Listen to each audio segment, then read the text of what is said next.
हरे कृष्णा कृष्ण कृष्ण हरे हरे, हरे Ram Ram Ram Hare Hare. Speaker पे लगाओ और तुमको सुनना चाहिए, इट्स इम्पोर्टेंट। हरे कृष्णा। तो सभी भक्तों का स्वागत है आज की कथा के लिए। सभी भक्त लोग अपना मूल्यवान समय दे रहे हैं, इसलिए मैं बहुत कृतज्ञ हूँ। I am very grateful to all devotees for giving their valuable time, अपना समय दे रहे हैं। तो भागवत जो है उसका सुनने का, उसका श्रवण करने का बताया जाता है, बहुत जन्मों का पुण्य हो तो हमें प्राप्त होता है। प्रभुपाद जी भागवतम के छठे स्कंद के पहले अध्याय के 15वें श्लोक में बोलते हैं, केचित केवलया भक्ता वासुदेव परायणा अगम धुन्वन्ते कार्त्स्नेया निहारम एव भास्करा। तो इस श्लोक में जो है बतलाते हैं कैसे ये जो भक्ति है, इस भक्ति की शक्ति क्या है वो बतलाते हैं। पहले तो बोलते हैं केचित, केचित मतलब बहुत कम लोग भक्ति कर पाएंगे। तो केचित शब्द का है बहुत कम, सम पीपल, अर्थात बहुत ही कम लोग जो हैं भक्ति में आ पाएंगे, सब नहीं आ पाएंगे। तो प्रभुपाद जी ने भी वही बोला कि जब किसी को सोना लेना होता है, असली सोना, समझ लीजिए हमें त्रिभुवन दास जवेरी में जाके सोना लेना है, तो उसमें बहुत सारे लोग नहीं मिलेंगे। उसी प्रकार से जो शुद्ध भक्ति है उसको लेने के लिए बहुत कम लोग ही आगे आएंगे।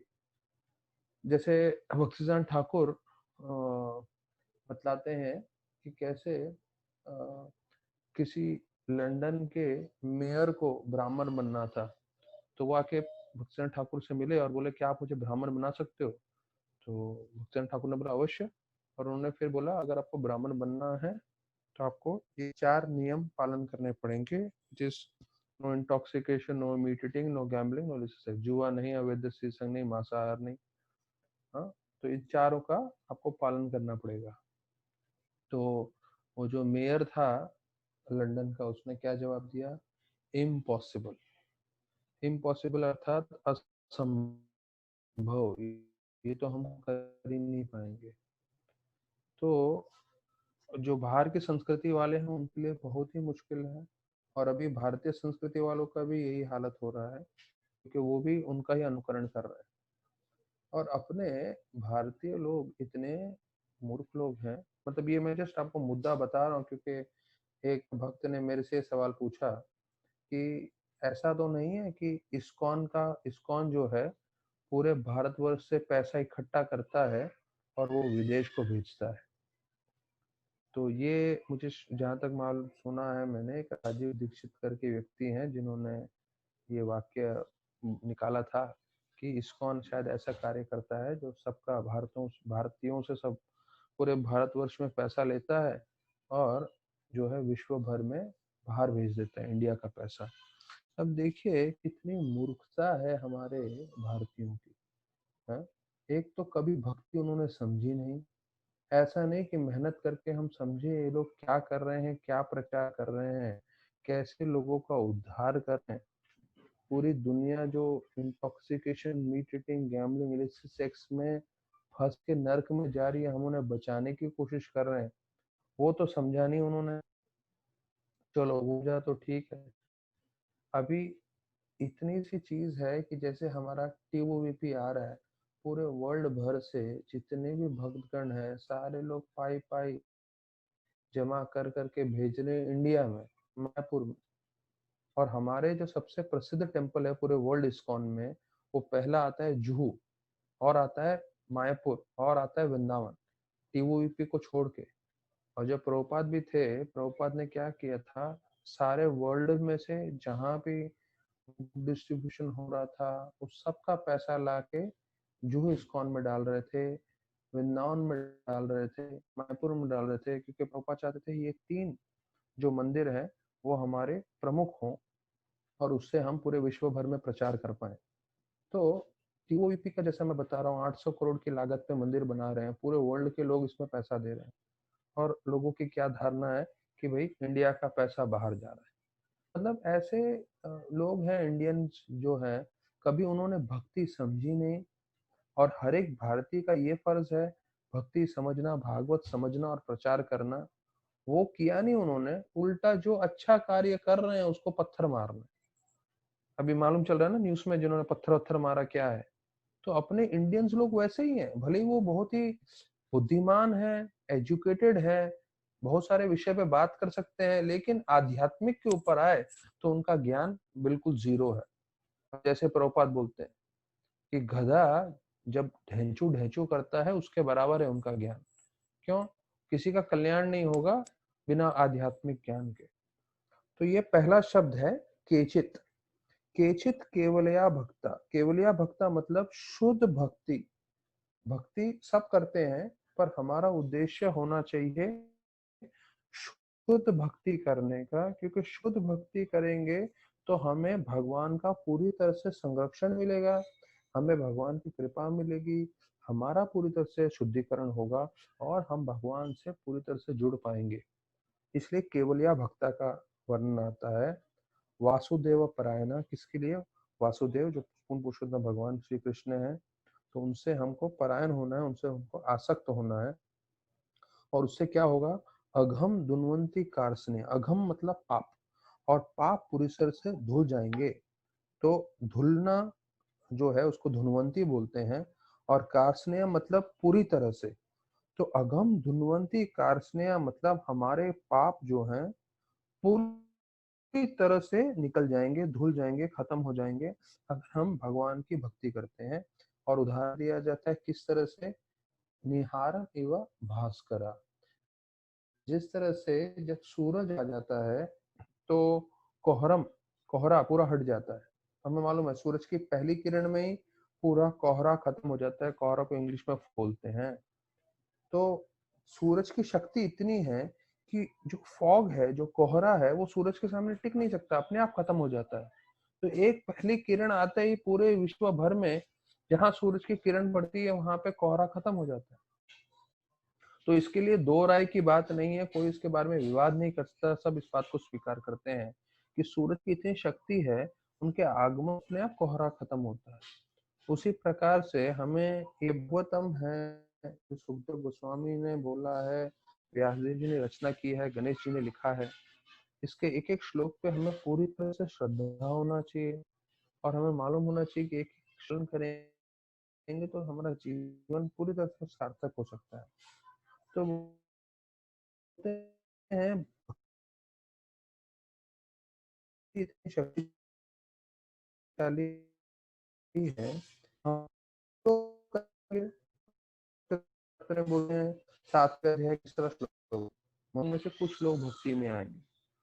तो ये जो है बहुत कम लोग भक्ति में आएंगे, वो प्रामाणिक है। ठीक है। और विभाजन किया हुआ है, ये वेदों में श्लोक आता है, विष्णु भक्ति स्मृतोदयो और विपरीत च विप्रया। विष्णु भक्ति स्मृतोदेव, जो विष्णु की भक्ति करते हैं वो देवता मानते हैं, और उसके विपरीत जो है सारे के सारे दानव हैं। तो उस हिसाब से देखा जाए, जो कृष्ण भगवान की भक्ति कर रहे हैं, विष्णु भगवान की भक्ति कर रहे हैं, वही भक्त माने जाते हैं, वही देवता देव माने जाते हैं, बाकी सब दानव माने जाते हैं। तो ये समझ लीजिए, जैसे मैं बता रहा हूँ कि 700 करोड़ संख्या है पूरे विश्व की, उसमें से 50 करोड़ जो है वेजिटेरियन है। उसमें से कितने लोग विष्णु भक्त हैं? बहुत कम।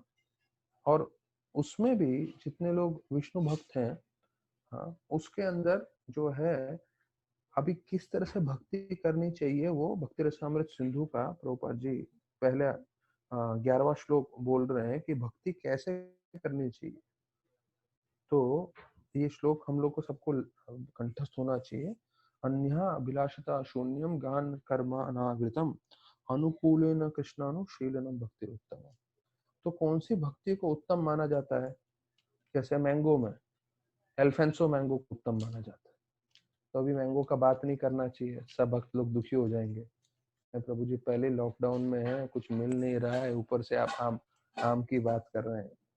पर जैसे आम में अल्फेंसो सर्वश्रेष्ठ माना जाता है, वैसे ही कौन सी भक्ति को सर्वश्रेष्ठ माना जाता है? उत्तम अन्या अभिलाषिता शून्यम। जब आपके जीवन में कोई अभिलाषा नहीं है, सिर्फ एक आशा है, क्या?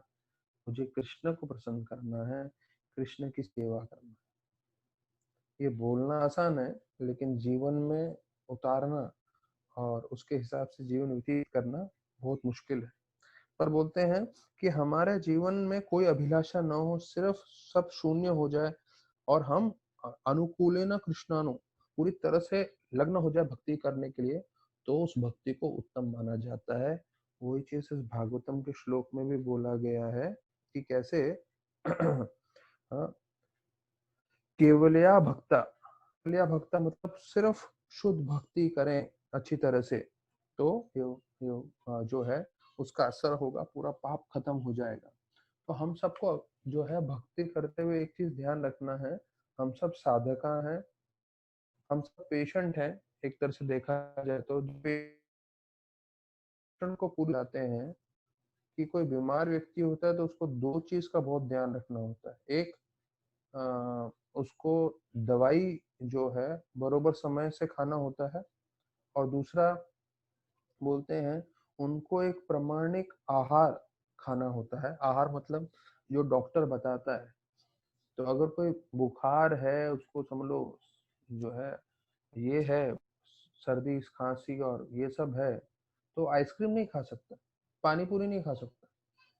तो उसका आहार मतलब बोलेंगे खिचड़ी खाओ 2 बार, वो आपके लिए है। और वो भी ऐसा नहीं कि खिचड़ी में पनीर, सात्विक खिचड़ी, हाँ, चावल दाल उबाला हुआ थोड़ा सब्जी सादा, तो वो खिचड़ी खाओ तो तबीयत ठीक होगी।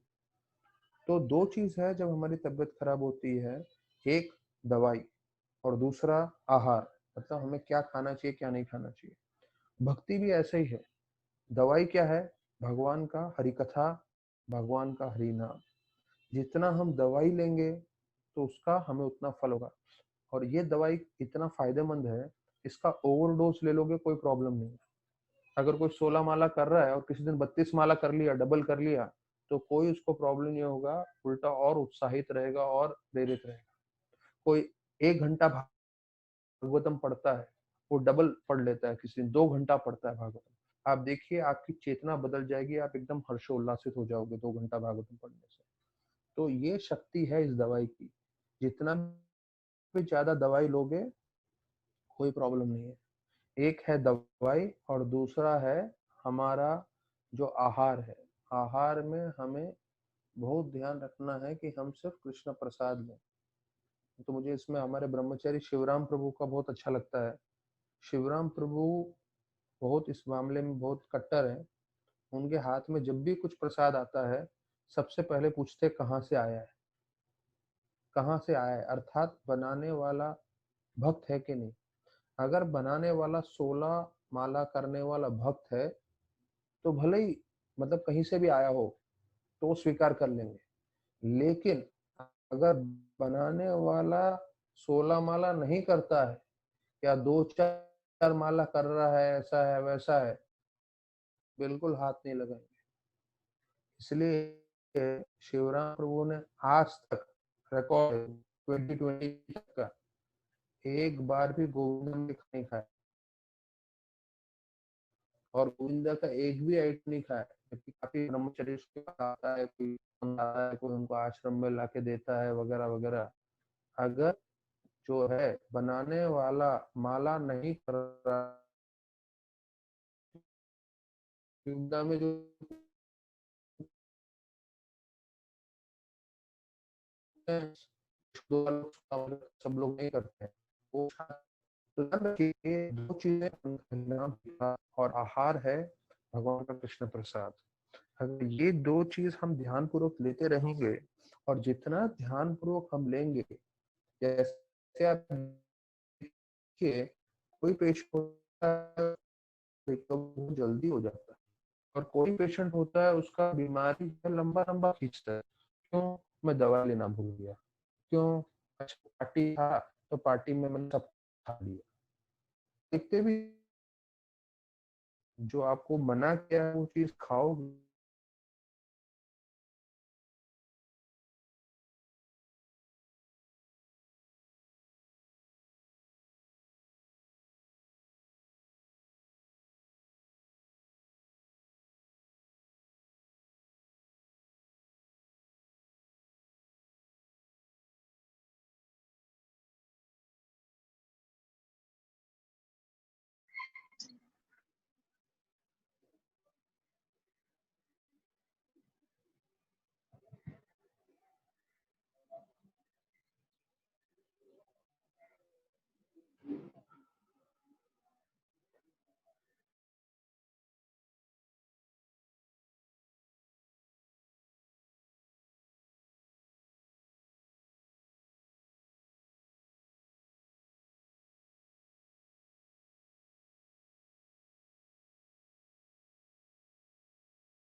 दिख रहा था।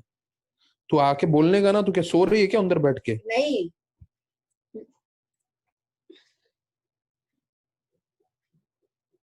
उधर से वो लोग को फोन कर रहा है और मेरे लोग यहाँ पे टाइम पास कर रहे हैं।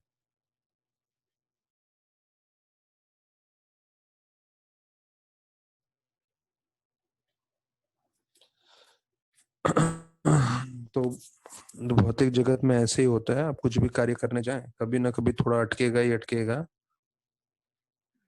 तो हम लोग जैसे 2 श्लोक में बताया कि केचित केवल भक्ता का, और कैसे जड़ों में पेड़ के जड़ में आप जल देते हैं तो पूरा पेड़ संतुष्ट होता है। तो प्रभुपाद जी ने भागवतम में से श्लोक बताया, तरह मूल निषेचनेन, अर्थात जब हम जड़ में पानी देंगे तो भगवान पूरा पेड़ कैसे संतुष्ट हो जाता है, वैसे विष्णु भगवान की, कृष्ण भगवान की भक्ति करेंगे, उनका भागवत सुनेंगे, उनके बारे में श्रवण करेंगे, तो उसकी इतनी शक्ति है। उस शक्ति अनुसार जो है हमारा जीवन पूरी तरह से कृष्णमय होगा और उससे पूरे जन समुदाय का कल्याण भी होगा। तो जैसे आज कोरोना वायरस से लाखों लोग पीड़ित हैं, पूरे विश्व भर में सब परेशान हैं, यहाँ तक कि आप लोग को ज्यादा मालूम है, मैं इतना न्यूज नहीं देख रहा हूँ, पर बहुत तकलीफ में रहते हैं और बहुत परेशानी होती है वगैरह वगैरह। तो हम लोग उनके लिए ज्यादा नहीं कर सकते, पर यहाँ पे बैठ के अगर नियमित रूप से हम भागवतम सुन रहे हैं, हाँ आप लोग सब भागवतम में भाग ले रहे हैं, तो इसका एक तरीका है कि हम उनके लिए भी प्रार्थना कर रहे हैं। और भगवान की जब हरि कथा होती है, भगवान की जब सेवा होती है, तो भगवान की कृपा से विश्व में सभी लोगों का कल्याण होता है। हाँ, कीर्तन ध्वनि महामंगल उठिला, चतुर्दश लोक भरी ब्रह्मांड फितिला। तो आप लोग को लग रहा होगा हम लोग 25-30 लोग बैठे हैं जूम मीटिंग में और प्रभु जी बोल रहे हैं लाखों लोगों का कल्याण होगा। तो कैसे कल्याण होगा, मैं शास्त्रों के आधार पे बोल रहा हूँ, अपने मन से नहीं बोल रहा हूँ। शास्त्रों में क्या लिखा है चैतन्य चरितामृत में, कि जब कीर्तन की ध्वनि होती है तो वो महामंगल लेकर आती है। कहाँ महामंगल आती है? चतुर्दश लोक भरी, कि 14 लोकों में महामंगल आती है। तो हमें लग रहा होगा सिर्फ पृथ्वी पे कोरोना वायरस फैला हुआ है, तो पृथ्वी पे लोगों का कल्याण होगा भागवत कथा से। नहीं, पृथ्वी पे नहीं, 14 लोकों में लोगों का कल्याण होगा, ये भागवत की शक्ति है। वो अलग बात है, आपकी और मेरी श्रद्धा उतनी नहीं होगी ये समझने के लिए कि 14 लोकों में जो है लोगों का कल्याण हो रहा है, पर वास्तविक में ये होता है। हमें पूरी जो है भागवतम के हिसाब से, शास्त्रों के हिसाब से हमें चक्षु देखना चाहिए। जैसे गौरवपुर बता रहे थे कि हरिबुलंदपुर जब तुम प्रचार कर रहे हो तो लोगों को शास्त्र का चक्षु पहनाओ, शास्त्रों को चक्षु पहनाओ। अर्थात देखिए, सब लोग चश्मा, जितने लोग चश्मा पहनते हैं उन्हें मालूम है वो पूरी दुनिया को चश्मा के द्वारा देखते हैं, ऐनक। तो उसी प्रकार से बोलते हैं जब शास्त्र चक्षु हमने पहना होगा, शास्त्र हमने पढ़ा होगा, शास्त्र का हमारा ध्यान होगा, तो हम शास्त्र के हिसाब से पूरी दुनिया को देखेंगे। जब शास्त्र के हिसाब से आप पूरी दुनिया को देखोगे तो आपको मालूम चलेगा सही क्या है गलत क्या है। नहीं तो सब अपने मन के हिसाब से सोचते हैं, मन के हिसाब से कार्य करते हैं, जो सही नहीं रहता। तो आ, ये जो है भागवतम के श्लोक हैं, भागवतम के हिसाब से बताए गए हैं, तो उसके हिसाब से हमें पालन करना चाहिए, उसके हिसाब से हमें जीवन व्यतीत करना चाहिए। तो इसमें बताया है कि कैसे इनके जो पिताजी हैं, 25वें श्लोक में प्रहलाद महाराज जो है अपने पिताजी को जो है अंत करवा देते हैं नरसिंह देव से।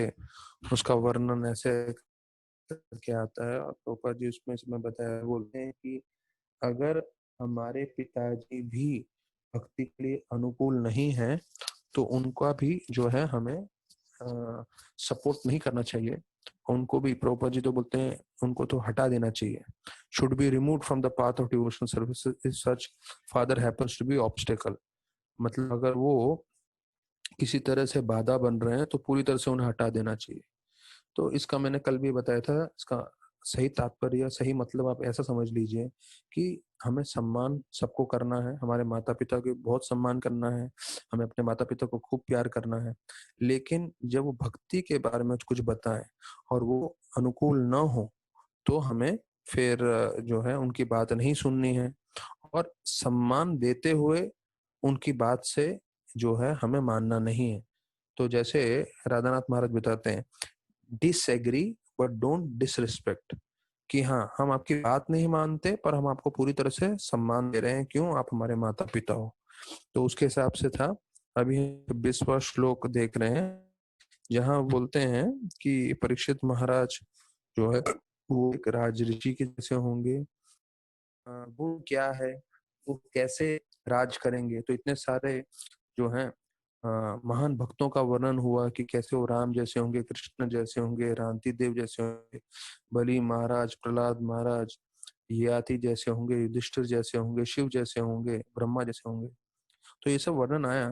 तो अभी इसमें प्रभुपाद जी क्या बतला रहे हैं कि जो राजा होता है, उसके उसके अंडर में पूरी प्रजा होती है। तो राजा को बहुत ही ज्ञानी होना चाहिए, और ये ज्ञानी जो है भौतिक ज्ञान के बारे में नहीं बता रहे हैं, आध्यात्मिक ज्ञान के बारे में बता रहे हैं। तो आध्यात्मिक ज्ञान रहेगा उनमें सर्वोत्तम, तो उस हिसाब से वो दूसरों को मार्गदर्शन कर सकते हैं। तो जितने भी समाज के ज्ञानी हैं भक्त, उनके उनको ज्ञान देने के लिए वो राजा के पास जाते हैं। और जैसे हमने देखा कि राजा भी जो है राज ऋषि जैसे बतलाते थे, साधु संत जैसे बतलाते, उनकी मार्गदर्शन पे करते थे। तो अभी हाल ही में पेजावर मठ स्वामी का वो देह छोड़ के चले गए। उन्होंने 7 साल में संन्यास लिया था, और 7 साल में संन्यास लेने के बाद तकरीबन तकरीबन वो 83 ईयर्स तक जिए हैं, और पूरा समय उन्होंने सन्यासी रहे। उडुपी मठ के सबसे प्रमुख सन्यासी थे, और बताया जाता है उनके कुंडली में लिखा था कि वो बड़े शक्तिशाली सन्यासी बनेंगे, और उडुपी मठ में वो कुंडली देख के सन्यास देते हैं। तो इतना वो जो जैसे इसमें बता रहे हैं कि महाराज परीक्षित की कुंडली देख के सितारों के हिसाब से बता रहे थे कि कैसे वो महान भक्त बनेंगे। तो उसी प्रकार से इनका भी कुंडली में था कि वो सन्यासी बनेंगे। तो उनको 7 साल में सन्यास दे दिया था। तो 7 साल में जब सन्यास दिया था तो बच्चे थे, अभी 7 साल का बच्चा आपको मालूम है कैसे खेलता है। तो उनको बड़ा डर लगता था कि अरे दूसरे सन्यासी लोगों के साथ बैठना, ये है वो है करके। लेकिन फिर धीरे धीरे धीरे अभी भी है उधर उडुपी में मठ में 14 साल के लड़के लोग हैं जो एकदम, अभी 14 साल के लड़के लोग आज के तारीख में सब मोबाइल फोन पे जो है वीडियो गेम खेलने में लगे हुए हैं। और 14 साल का वो लड़का पूरा संन्यास में है, और उसको इतना उन्होंने अच्छे से शिक्षण दिया हुआ है, इतना अच्छे से ट्रेनिंग है कि पूरा समय उसका जो है आश्रम में, शास्त्र अध्ययन में, भगवान की सेवा में, वो सब में लग रहा है। और जब वो पब्लिक में आता है, क्योंकि पब्लिक में उसको बहुत सम्मान मिलता है क्योंकि सन्यासी है वो, और है उम्र कितना, 14 साल का। तो जब वो पब्लिक में आता है तो एकदम संयम रूप से वो जो है गुरु के समान व्यवहार करता है, और कुछ समय प्रवचन करके, कुछ समय उनका संग करके वापस से आश्रम में चला जाता है, जहाँ उनको दूसरे साधुओं का, गुरुओं का संग रहता है। तो पेजावर मठ स्वामी ने नरेंद्र मोदी जी को मिले थे। कई लोगों ने फोटो भी देखा होगा नरेंद्र मोदी और पेजावर मठ स्वामी का। तो पेजावर मठ स्वामी पर्सनली बोले थे राधानाथ महाराज को कि मैंने नरेंद्र मोदी को 3 शिक्षण दिया है कि उसको किस तरह से पूरा भारत का कल्याण करना है। तो 3 शिक्षण क्या दिए उन्होंने। अब ये देखिए, जो हम शास्त्रों में पढ़ रहे हैं कि कैसे जो राजा है, राजा को प्रामाणिक साधु, प्रामाणिक ऋषिगण का ज्ञान लेना चाहिए, और उस हिसाब से पूरा देश का कल्याण करना चाहिए। यहाँ पे एक पर्सनल एग्जाम्पल है तो मोदी जी का, कि मोदी जी इतने प्रामाणिक हैं कि साधु का जो है ज्ञान लेके उसके हिसाब से पूरा देश चला रहे हैं। तो क्या उनको ज्ञान दिया, पहला, पूरे भारतवर्ष में गौ हत्या बंद कराएं। दूसरा, राम मंदिर बनाएं। तीसरा, गंगा और गंगा यमुना का पूरी तरह से शुद्धिकरण कराएं।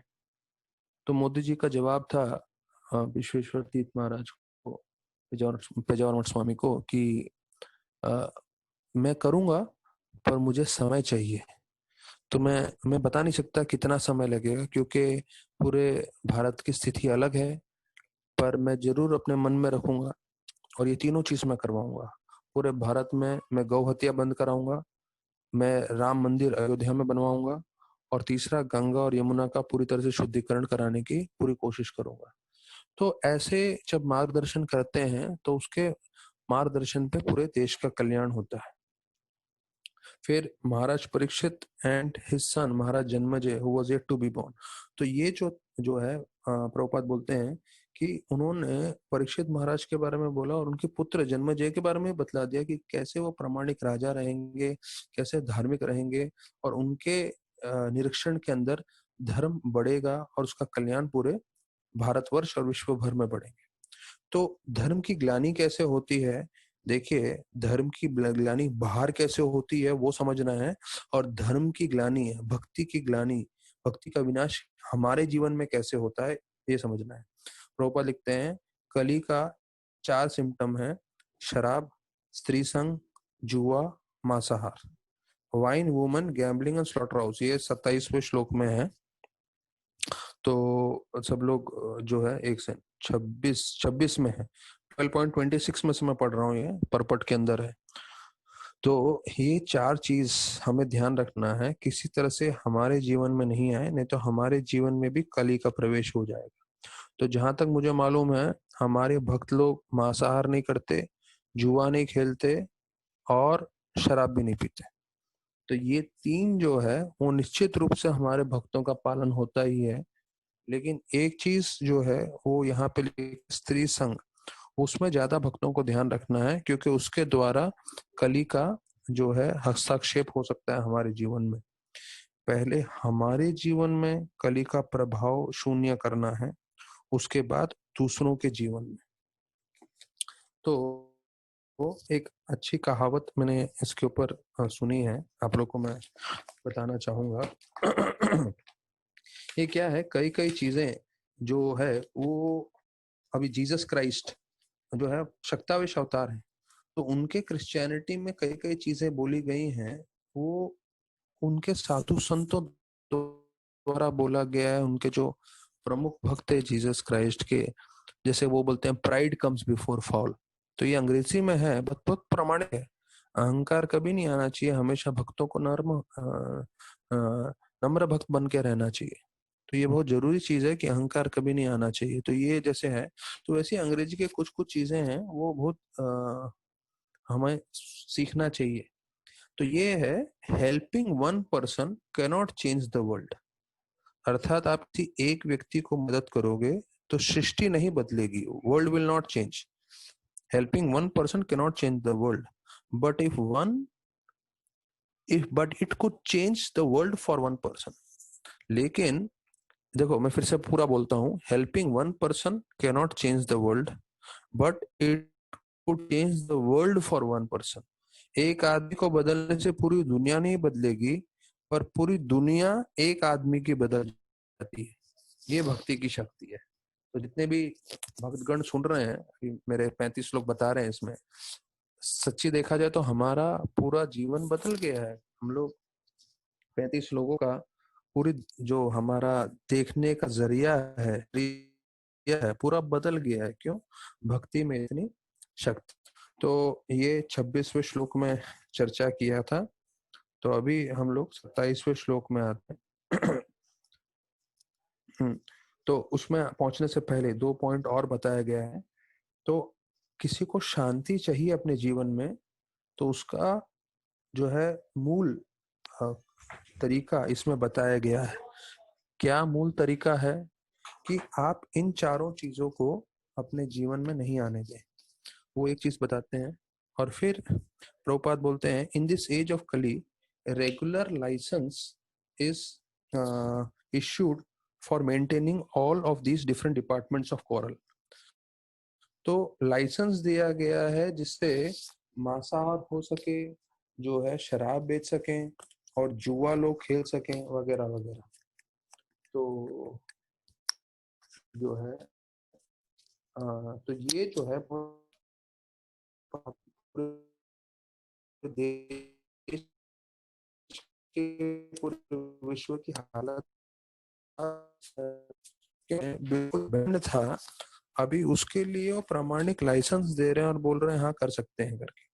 तो आप समझिए कि उसके कारण ये पूरे विश्व भर में प्रॉब्लम बढ़ रहे हैं। तो 27वें श्लोक में बतलाते हैं, 27-28 में, कि वो हमारे मृत्यु का जो है, ठीक, मृत्यु का जो है उनका जब समय आया तो वो क्या करेंगे, पूरी तरह से भक्तों का संग लेंगे, श्रवण करेंगे सुखदेव गोस्वामी से, और श्रवण करके जो है वो पूरी तरह से भक्ति में लीन हो जाएंगे और अपना जीवन सार्थक करेंगे। ऐसे करके वर्णन आता है जो ये है, ये 27-28 श्लोक में पूरी तरह से बताया गया है। तो इसमें प्रभुपाद बोलते हैं 27वें श्लोक में, material attachment and taking shelter of lotus feet of Lord goes ill together. अर्थात अगर हमें भक्ति करना है तो भक्ति के साथ साथ हमें भौतिक आसक्ति जो है नहीं करना है। प्रभुपाद बोलते हैं अगर किसी को अग्नि लगाना है, अग्नि बढ़ाना है और ज्वलित करना है, तो अग्नि सुन रहे थे कि कैसे वो जो शादी के पूरे परिवार वाले जा रहे थे, लेकिन वो नाव में उन्होंने जो उनका एंकर है वो उठाया नहीं था, जिसके कारण नाव भले ही रात भर चलाया उसने पर आगे नहीं बढ़ा। तो ये जो है प्रभुपाद जी वही चीज बोल रहे हैं कि अगर हम अपनी आसक्ति इस भौतिक चीजों से नहीं हटाएंगे तो जीवन पर्यंत भक्ति।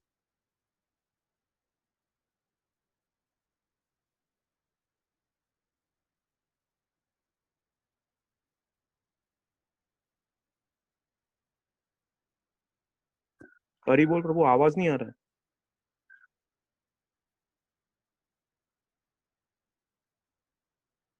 अगर आप भौतिक आसक्ति करते रहोगे तो इसका मतलब क्या है कि आप भगवान के आश्रय में जो दिव्य आनंद मिलने वाला है उसका आपको ज्ञान नहीं है। तो भगवान जैसे असीमित है, इज अनलिमिटेड, तो वैसे ही भगवान का संपर्क में आप जो आनंद प्राप्त कर सकते हो वो भी असीमित है। तो कोई भी भौतिक चीज उसकी तुलना में नहीं है। फिर 27वें श्लोक के आखिरी 2 लाइन में बोलते हैं, rather he made the best use of bad bargain. अभी ये परीक्षित महाराज के लिए है, क्योंकि जैसे मैंने बताया श्लोक में बोला है कि जब उनको मृत्यु की समय आएगा तो मृत्यु की तैयारी कैसे करने वाले हैं, सुखदेव गोस्वामी के साथ जो है पूरी तरह से भागवत का श्रवण करेंगे। तो यहाँ पे बोलते हैं Prabhupada, he made best use of the bad bargain. तो लास्ट 4 लाइन में परपट में आता है, अर्थात best use of the bad bargain मतलब आप कलयुग में हो, कलयुग में कुछ आप अच्छा नहीं कर सकते ज्यादा, क्योंकि कली का प्रभाव पूरी तरह से फैला हुआ है। लेकिन इसमें अच्छा से अच्छा हम क्या कर सकते हैं, वो है हम अपना जीवन सार्थक करें और दूसरों को जीवन का कल्याण करें। तो क्या बताते हैं उन्होंने कैसे अपना जीवन सार्थक किया। 7 दिन तक और 7 रात तक उन्होंने पूरा जो है भागवतम सुना फ्रॉम द राइट सोर्स। सही प्रमाणिक लोग से सुनना बहुत जरूरी है, क्योंकि भारत ऐसा पुण्य भूमि है, इतने धार्मिक लोग हैं, तो उनको क्या लगता है आस्था चैनल पे चले जाओ, इस पे चले जाओ, जो कथाकार है किसी का भी सुनो तो उससे हमारा कल्याण होगा। नहीं, जो कथाकार की चेतना है वो उसके ध्वनि के द्वारा हमारे पे प्रभावित करती है। तो प्रभुपाद बोले, milk touched by the hoods of a serpent becomes poisonous. अर्थात दूध बहुत स्वादिष्ट है, दूध बहुत जो है अच्छा है शरीर के लिए, लेकिन वही दूध अगर सर्प स्पर्श कर लेगा तो पूरा जहर बन जाता है। तो इसलिए हमें कहाँ से श्रवण करना है वो जरूरी है, क्योंकि हम प्रामाणिक जगह से श्रवण करेंगे तो कृष्ण भगवान का आश्रय प्राप्त करेंगे। 28वें श्लोक में बोलते हैं कि वो पूरी तरह से परीक्षित महाराज जो है पूरा वैराग्य धारण कर लेंगे और वो भगवान के कृपा प्राप्त करेंगे। प्रभुपाद जी 28वें श्लोक के तात्पर्य में बोलते हैं कि without self realisation philosophy is dried speculation और waste of time and energy.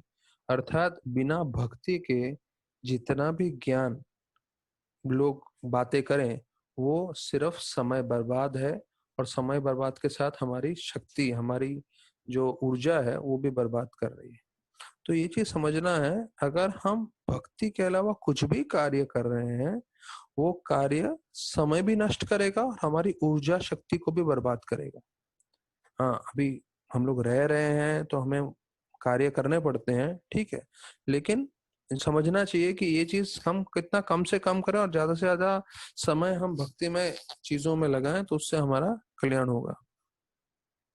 और प्रभुपाद यहाँ लिखते हैं, देखिए, violating the rules means another term of extension of prison life. अगर कोई जेल में हो और जेल में कोई नियम तोड़े तो इसका मतलब क्या, जेल में उसका कारावास और बढ़ जाएगा।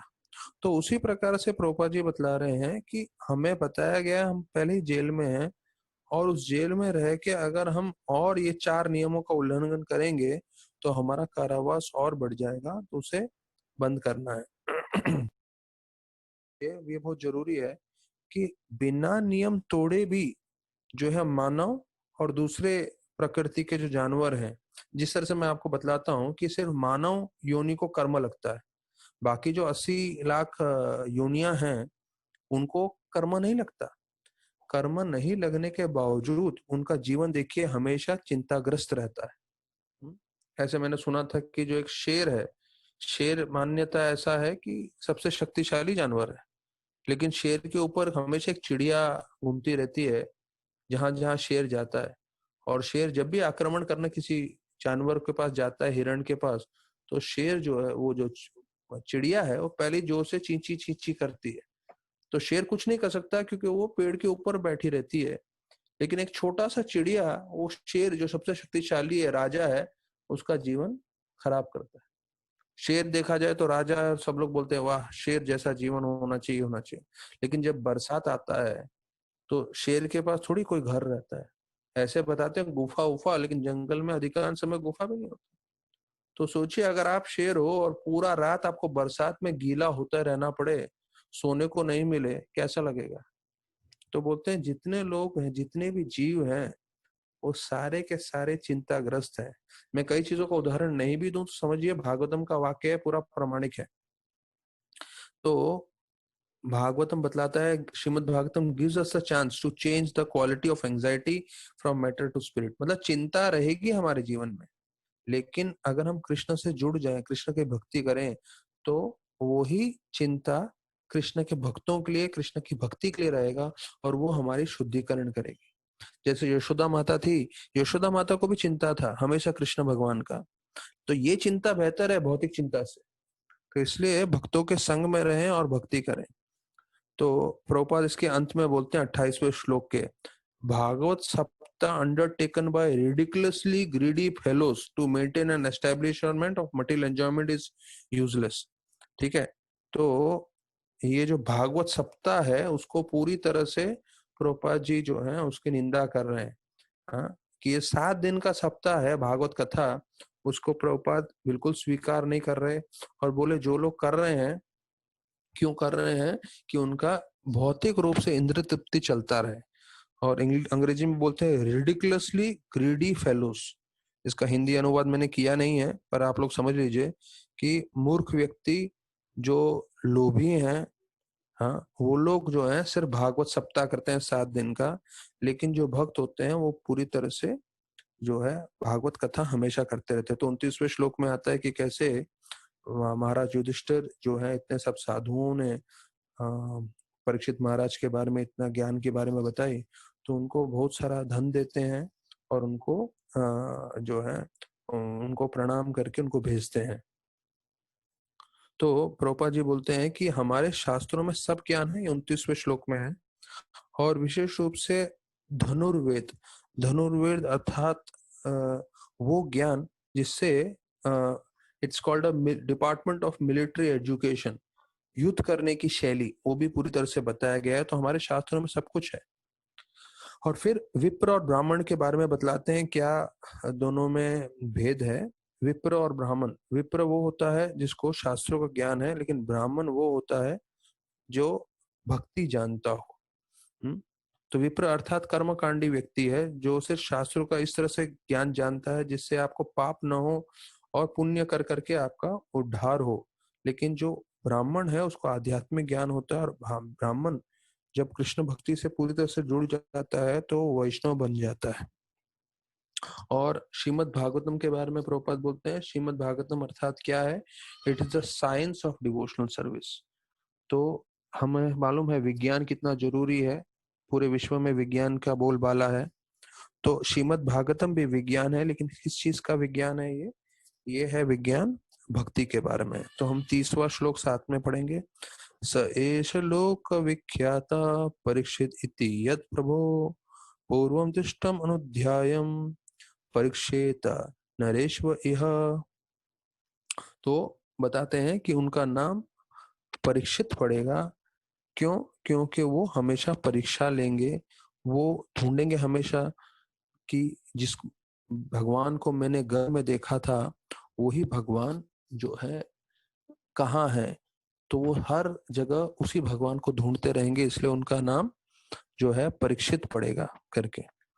तो राधानाथ महाराज बताते हैं कि अगर आपको अपने पे पूरी तरह से श्रद्धा है तो उसे कॉन्फिडेंस बोलते हैं। अगर आपको श्रद्धा दूसरे लोगों पे है तो उसे ट्रस्ट बोलते हैं।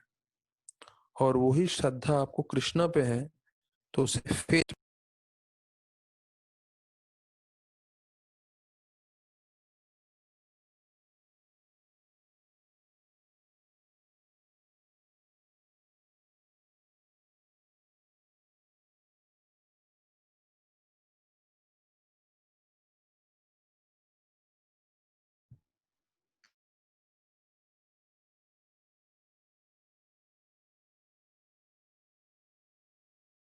हरे कृष्णा। थोड़ा आगे पीछे बार बार कट रहा है, ये हो रहा है, ठीक है। वो भौतिक रूप से आप भौतिक दुनिया में हो तो कोई भी चीज मत समझिए पूरा आराम से होने वाला है। दुखालय है तो ये मत सोचिए जूम मीटिंग एकदम सुखालय होगा। उसमें भी तकलीफ रहेगी, 10 बार कटेगा, 10 बार जुड़ेगा। तो कोई दुखी होने की जरूरत नहीं है क्योंकि हम लोग दुखालय में ही हैं। तो शांति और सब्र बनाए रखें और कार्य करते रहें। तो एक जगह मैंने परिभाषा पढ़ा पेशेंस का। पेशेंस मतलब हम बोलते हैं ना उत्साह, निश्चय, धैर्य। धैर्य मतलब सिर्फ रुकना नहीं, रुकते समय आपकी मानसिक चेतना शुद्ध होनी चाहिए। अगर हम रुक रहे हैं, रुकते समय गाली दे रहे हैं, अरे यार ये फालतू है, ये लोग का मैनेजमेंट ठीक नहीं है, इंटरनेट बकवास है, ये है वो है, गाली देते हुए हम लोग रुके हैं, तो वो असली जो है पेशेंस नहीं है। हम्म? असली धैर्य नहीं है। असली धैर्य क्या है? हम रुक रहे हैं, पर उसमें मुख्य चीज ये है कि जब आप रुक रहे हो तो रुकते समय आपकी चेतना शुद्ध होनी चाहिए। तो वो चीज बतलाते हैं, ठीक है। तो कई मैंने अच्छे कोट्स पढ़े थे, तो मैंने बोला कि आप लोग के साथ चर्चा कर लूं। जैसे हम लोग ने पहले एक चर्चा किया था, pain is inevitable, suffering is optional. कि दर्द होने ही वाला है भौतिक जगत में, लेकिन उस दर्द से आपको दुखी होना है कि नहीं, वो आपके ऊपर है। और मैंने उदाहरण दिया था, जन्माष्टमी में हम लोग फास्टिंग करते हैं, पर शरीर में बहुत पीड़ा होती है, तकलीफ होती है, पर फिर भी हम लोग जो है ऐसी पीड़ा स्वीकार करते हैं और ऐसी पीड़ा के साथ भी हम लोग खुश रहते हैं। निर्जल एकादशी के दिन जो है पूरा बिना जल के 36 घंटा रहना पड़ता है। तो रहते हैं, तकलीफ होती है, पर उस तकलीफ से हम लोग बोलते हैं कृष्ण के लिए, कृष्ण की सेवा के लिए, तो हम लोग खुश रहते हैं उसमें भी। तो परेशानी, दुख, तकलीफ आने वाला है, पर उससे हमें जो है अपने आप पे असर हो कराना है नहीं कराना है वो हम पे है। तो pain is inevitable, suffering is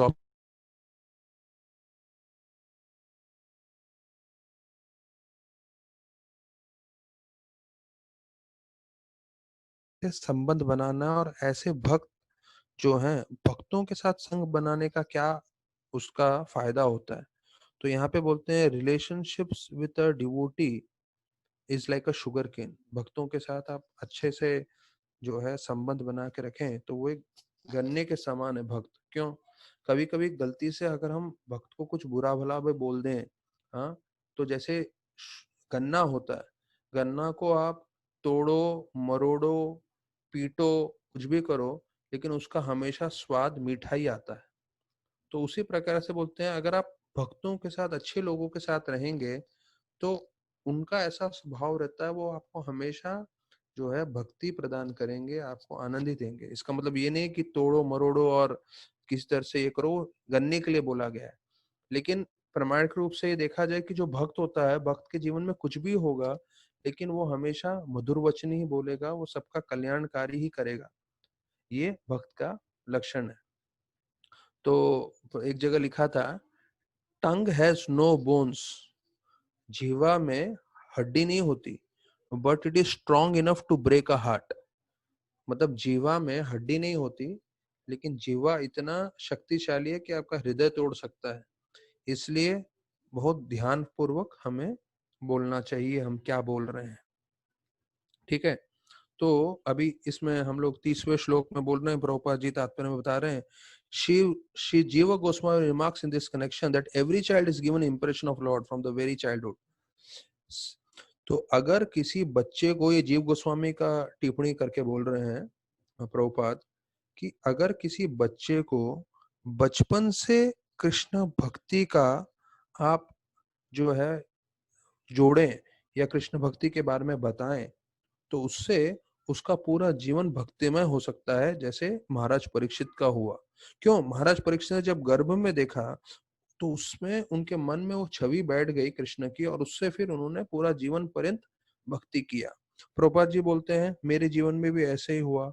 मेरे पिताजी गौर मोहन शुद्ध भक्त थे, और मैं जब 4-5 साल का था, ये सब जो है 30वें श्लोक के तात्पर्य में है, कि जब मैं 4-5 साल का था, मेरे को राधा कृष्ण का छोटा गुड्डी गुड़िया दिए, उन्होंने खिलौने दिए, और मैं और मेरी बड़ी बहन पिशिमा जो है, हम लोग जाते थे राधा गोविंद मंदिर में, और राधा गोविंद मंदिर में देखते थे कैसे भगवान की आरती हो रही है, और फिर हम लोग वही चीज आके हमारे राधा कृष्ण के विग्रह को करते थे।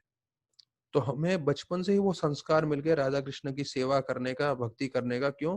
मेरे पिताजी द्वारा। फिर प्रभुपाद जी बोलते हैं कि मैं स्कूल कॉलेज में गया, भूल गया मैं भक्ति के बारे में, लेकिन जब मैं अपने गुरु भक्तिसिद्धांत ठाकुर से मिला तो उनके संग में मैंने वापस से भक्ति प्रारंभ किया, और फिर इस भक्ति को मैं पूरे विश्व के स्तर में लेके गया। तो प्रभुपाद कितनी बार बोलते थे, मैं एक भारतीय हूँ और मैंने पूरे विश्व में 108 मंदिर खोल दिए, सब जगह प्रचार कर लिया। हमारे पूरे भारतवर्ष में 130 करोड़ भारतीय, अगर सारे के सारे भारतीय जो हैं इसको समझ ले भक्ति को, और ज्यादा से ज्यादा लोग इसको समझ लें, तो कैसे पूरे विश्व भर में क्रांति ला सकते हैं, और विश्व में जो इतना सब गड़बड़ चल रहा है उसको सुधार सकते हैं। तो उसके लिए पहले जरूरी है कि हमें अपने जीवन में बदलाव लाना है। और प्रभुपाद लिखते हैं कि प्रहलाद महाराज के जीवन में भी ऐसे ही हुआ था। उन्होंने भी अपने बचपन में ये जो है भक्ति का ज्ञान प्राप्त किया था। तो ये हुआ 30वां श्लोक।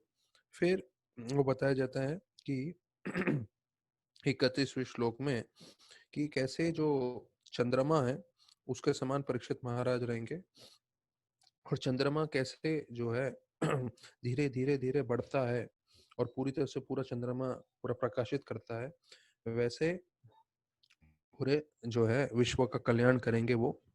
फिर 32वें श्लोक में बताते हैं कि कैसे युधिष्ठिर महाराज ने सोचा कि मैं जो है अश्वमेध यज्ञ करूं, जिससे, और अश्वमेध यज्ञ करने के लिए उनको धन की प्राप्ति की आवश्यकता थी। फिर 33वें श्लोक में बोलते हैं उनके भाई जो है उन्होंने सबने मदद किया, और मारुत राजा ने जो है जो धन इत्यादि छोड़ा था वो जाके इकट्ठा करके लाते हैं, वो 33वें श्लोक में बोलते हैं। तो उसमें पूरा वर्णन आता है कि कैसे मारुत राजा कौन थे, वो पूरा इस जो है 33वें श्लोक में बोलते हैं कि कैसे उन्होंने जो है एक यज्ञ किया, संकार यज्ञ, और उस संकार यज्ञ से भगवान बड़े खुश होकर उनको पूरा एक पहाड़ देते हैं गोल्ड का, माउंटेन पीक ऑफ गोल्ड, मतलब पूरा पहाड़ जो है सोने का है। और प्रभुपाद जी इसमें लिखते हैं तात्पर्य में, अभी भी ये पहाड़ वो सोने का हिमालय में है, और जिसको जाके ढूंढना है वो ढूंढ सकते हैं। तो ऐसा प्रभुपाद जी बोलते हैं that this peak of gold somewhere in the Himalayan mountains and modern adventurers may try to find it there। तो जिनको ढूंढने का शौक है वो जाके ढूंढ सकते हैं, पर मेरा अनुरोध ये रहेगा सब भक्तों से, लॉकडाउन चल रहा है तो घर से बाहर मत निकलिए, तो सोना ढूंढने जाएंगे तो कुछ और ही हो जाएगा। तो फिर प्रभुपाद बोलते हैं, by his constant pious work he was able to drive away all kind of diseases from the jurisdiction of his kingdom। अब ये देखिए युधिष्ठिर महाराज के बारे में बताते हैं। मैंने ये लाइन इसलिए मार्क किया क्योंकि कोरोना वायरस पूरी तरह से फैला हुआ है, और बोलते हैं ये राजा का कर्तव्य है, राजा ऐसा पुण्य कार्य करे जिससे सारे प्रजा में सारे देश में, सारे विश्व में पूरी तरह से बीमारियां हट जाए।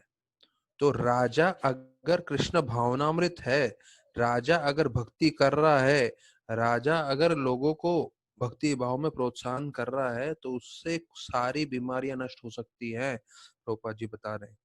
फिर बोलते हैं, due to his pious activities he remained a young man throughout his life and reigned over the world for 1000 years। ये मारुतक के बारे में बता रहे हैं। हाँ, और फिर उन्होंने अपनी पुत्री को महाराज महर्षि अंगिरा को दिया और बोलते हैं कलयुग में इन्होंने अश्वमेध यज्ञ किया और उसके लिए सोना लेकर आए। हमें वो सब कुछ नहीं सोचना है, हमारे लिए सिंपल है। महाप्रभु ने संकीर्तन यज्ञ बताया है, वो अच्छे से, जैसे मैंने बताया, 5 से 7 में 16 माला करना है। या मेरे को गजेंद्र प्रभु ने बोला, गजेंद्रनाथ प्रभु ने कि मेरा 4 से 6 में 16 माला होता है, और उसके बाद हम लोग मंगल आरती करते हैं और फिर और माला करते हैं। तो मैं बोला बहुत बढ़िया, वरिष्ठ भक्त हैं, पर देखिए कितना उत्साह है। 4 से 6 में वो और उनकी बीवी रोज 16 माला करती हैं, ऐसा उन्होंने मुझे मैसेज किया। फिर 34वें श्लोक में बताते हैं, उन्होंने वो ये अश्वमेध यज्ञ किया। तो अश्वमेध यज्ञ करने का उद्देश्य क्या था? भगवान कृष्ण को प्रसन्न करना। तो ये हम लोग ने जो है दूसरे अध्याय में सीखा है, संसिद्धिर हरितोषणम। हरितोषणम मतलब हमारा हर कार्य जो है भगवान को प्रसन्न करने के लिए। तो उसमें तात्पर्य में बताते हैं कि जब महाराज मारुत ने यज्ञ किया था, तो उसमें उन्होंने सोने के सारे बर्तन और सारे जो है चीजों का उपयोग किया था, और उसके बाद उन्होंने सब कचरे में डाल दिया था। आप पढ़िए इसका 34वें श्लोक का परपट में है, सोने के बर्तनों को इस्तेमाल करने के बाद कचरे में डाल दिया था, was thrown in the dustbin. हाँ, और फिर बताया जाता है कि जितने भी युधिष्ठिर महाराज के राज्य में लोग रहते थे, किसी को ऐसा नहीं लगा चलो जाके हम सोने का बर्तन वर्तन लेकर आ जाते अपने लिए। प्रभुपाद देखते हैं इसका मतलब क्या है। जितने भी प्रजा में रहते थे लोग, सारे के सारे जो थे संपूर्ण रूप से संतुष्ट थे, उनको ज्यादा धन एकत्रित करने का कोई लोभ नहीं था। तो फिर प्रभुपाद अंतिम में लिखते हैं कि ऐसा नहीं था कि युधिष्ठिर महाराज को वो सोना चाहिए था, वो धन चाहिए था। उनका उद्देश्य सरल था कि मुझे इससे हरि भगवान को प्रसन्न करना है, और अगर भगवान की प्रसन्नता नहीं है तो मुझे अपना साम्राज्य बढ़ाने के लिए या अपने साम्राज्य का खजाना बढ़ाने के लिए सोना नहीं चाहिए। तो देखिए, जैसे राजा वैसे प्रजा, प्रजा जाके सोना नहीं ले रहे थे, और युधिष्ठिर महाराज को भी सोने में कोई रुचि नहीं था। वो क्यों जाके सोना लेकर आए? क्योंकि उनको हरितोषणम, उनको भगवान को प्रसन्न करना था, और भगवान को प्रसन्न करने के लिए वो सोना लेकर आए। तो प्रभुपाद लिखते हैं कि उनको अपने निजी साम्राज्य बढ़ाने के लिए या अपना निजी जो है पूरा अपना बोलते हैं ना ट्रेजरी बढ़ाने के लिए सोने में इंटरेस्ट नहीं था। ऐसे करके प्रभुपाद वर्णन करते हैं। तो if Maharaj Yudhishthira is a sinner in his daily discharge of duties in royal administration of state affairs, तो वो बता रहे हैं कि महाराज युधिष्ठिर को भी लग रहा था कि मैंने पाप किया है। क्यों पाप किया है? मेरे कारण इतने सारे लोग मारे गए, और वो जबकि वो प्रामाणिक जो है धर्मराज के पुत्र थे, उन्होंने अपने जीवन पर्यंत में कभी झूठ नहीं बोला था। पर महाराज पहले 6 श्लोक में विदुर जी का, और उसके बाद 6 से 13 श्लोक में युधिष्ठिर महाराज कैसे उनका आदर सत्कार करते हैं, और विदुर के आने का कारण 14 और 17वें श्लोक में है, 14 से 17 श्लोक में। और फिर बाकी जो है हम लोग जैसे जैसे हम अध्याय पढ़ेंगे तो उसके ऊपर हम चर्चा करेंगे। तो पहला श्लोक हम लोग साथ में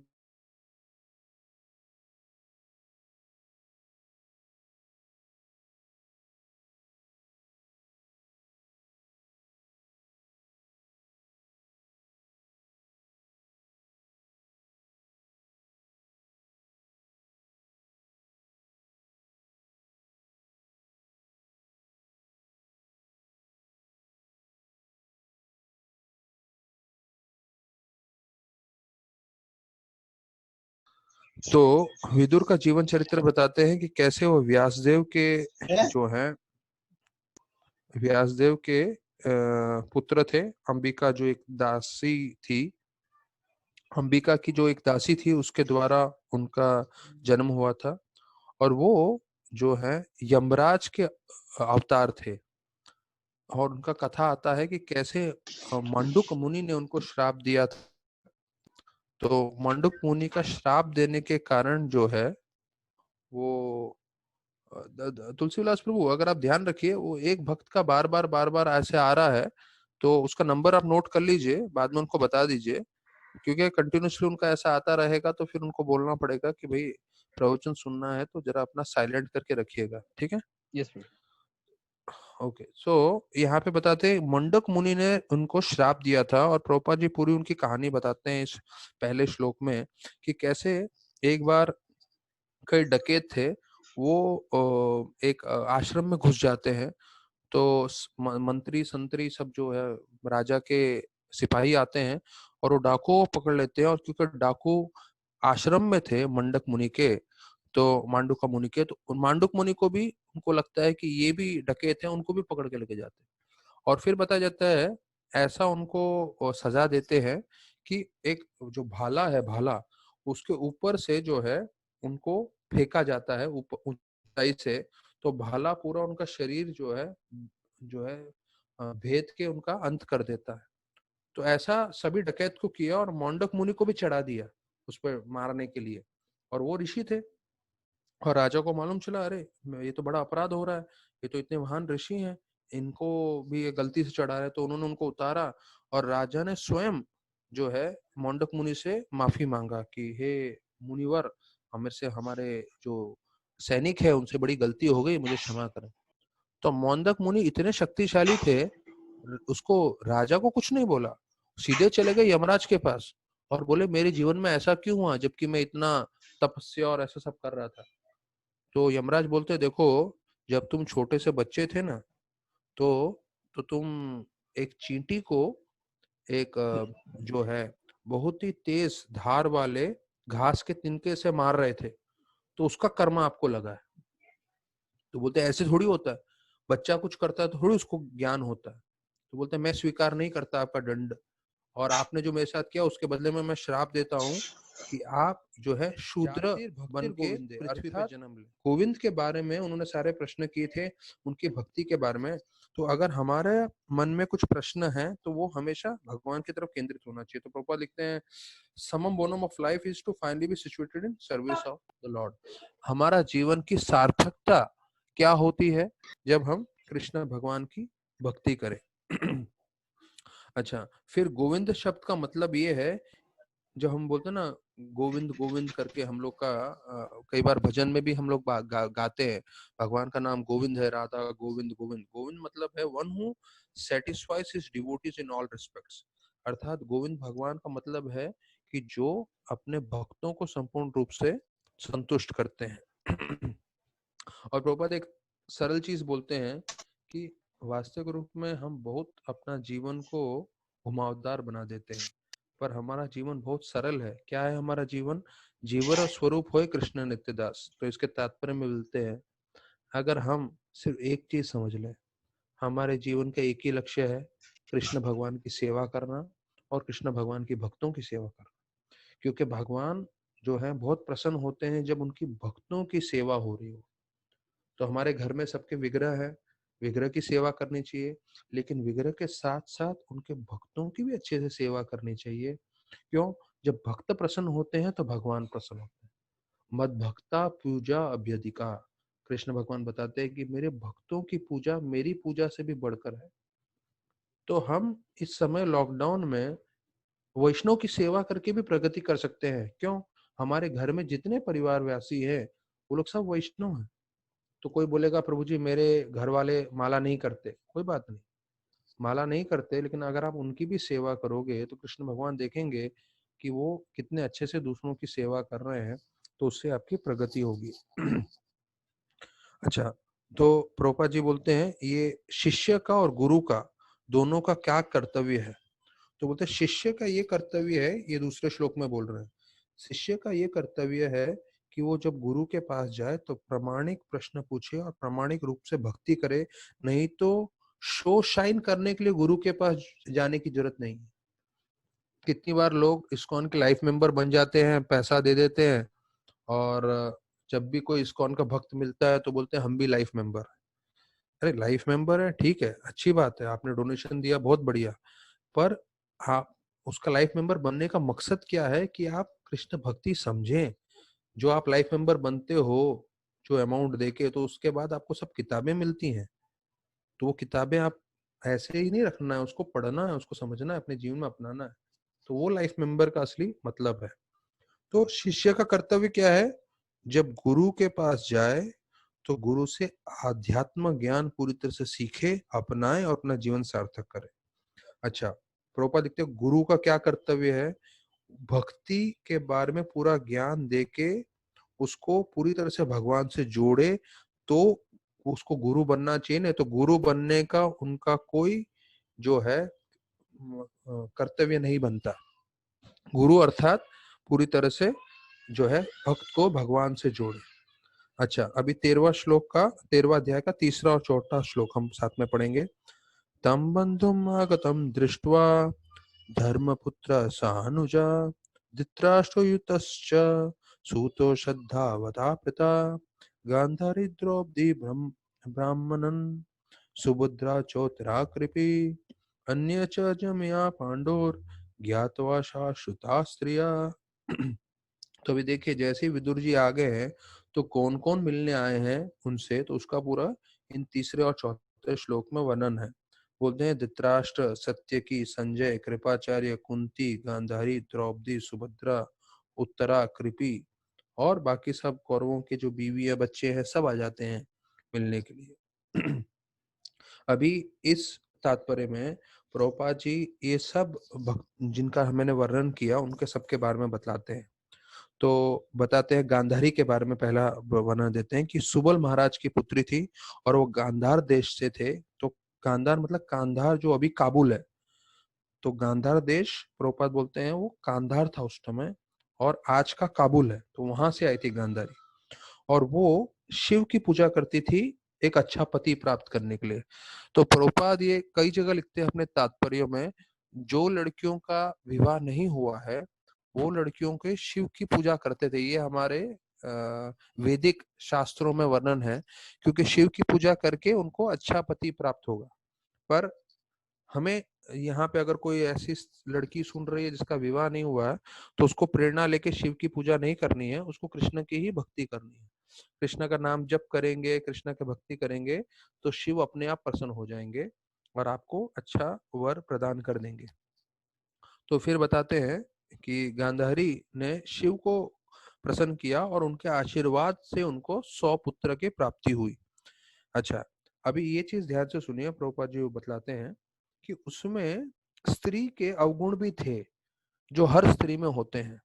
तो राधानाथ महाराज बताते हैं कि पुरुषों में बाय डिफॉल्ट काम भावना रहती है, मतलब पुरुष में अपने आप ये रहेगी रहेगी। क्यों? क्योंकि वो प्रकृति ने ऐसे बनाया है। और स्त्रियों में द्वेष रहेगा, एनवी। तो यहाँ भी वही लिखते हैं कि वो जो है कुंती से द्वेष करती थी, और जब कुंती ने पहले युधिष्ठिर को जन्म दे दिया जो है पुत्र में, तो उनको बहुत क्रोध आया और उन्होंने पेट पे जोर से मुक्का मारा जब वो गर्भवती थी, और एक मांस का बड़ा टुकड़ा निकला। और फिर व्यासदेव की कृपा से उसको 100 भागों में विभाजित किया और फिर वो 100 पुत्र की माता बनी।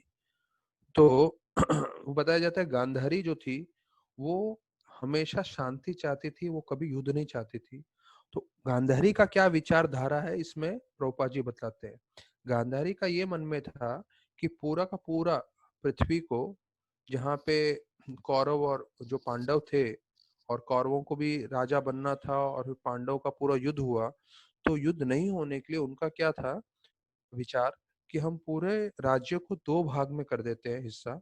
एक भाग पांडव संभाले, एक भाग कौरव संभाले। तो इससे दोनों संतुष्ट रहेंगे और दोनों को अपना अपना राज्य मिलेगा।